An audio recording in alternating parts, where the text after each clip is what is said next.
पश्चिम बंगाल की मुख्यमंत्री ममता बनर्जी ने कोलकाता में इमामों की एक मीटिंग को संबोधित किया। इस दौरान उन्होंने भाजपा पर जमकर निशाना साधा। उन्होंने राज्य में हिंसा के लिए भी भाजपा को जिम्मेदार बताया। उन्होंने कहा कि पैसा देकर बाहरी लोगों को बुलाया जा रहा है। उन्होंने वक्फ को लेकर भी बयान दिया है। उन्होंने बीजेपी के मनमानी के लिए चंद्रबाबू नायडू और नीतीश कुमार पर आरोप लगाया। उन्होंने कहा कि आप दोनों क्यों चुप हैं? क्या आपने उन्हें वोट नहीं दिया? अगर वक्त में बदलाव करना था तो संविधान संशोधन क्यों नहीं किया? आपने चालाकी से बिल पास किया। वहीं ममता बनर्जी के इस बयान के बाद बीजेपी नेता सैयद शहनवाज हुसैन ने पलटवार किया है।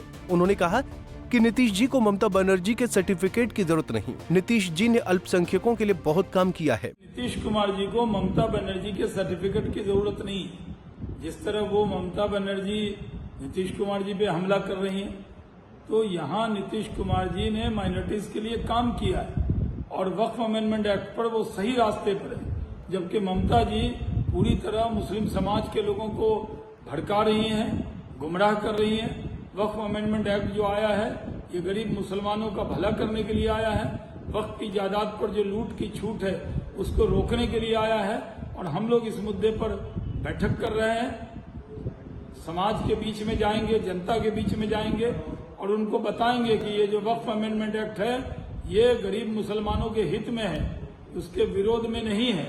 लेकिन ममता बनर्जी सिर्फ इस पर बयानबाजी कर रही हैं और पूरे देश में वो बंगाल से लगी हुई आग को लगाना चाहती है। बता दें कि ममता ने बीजेपी पर सांप्रदायिक तनाव भड़काने का आरोप लगाया है। सीएम ममता ने कहा कि बीजेपी ने रामनवमी के दिन दंगे भड़काने की योजना बनाई थी, लेकिन जनता ने इसे नकार दिया।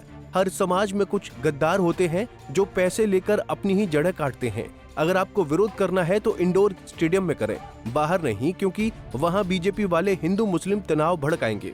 Bureau report, Punjab Kesari TV.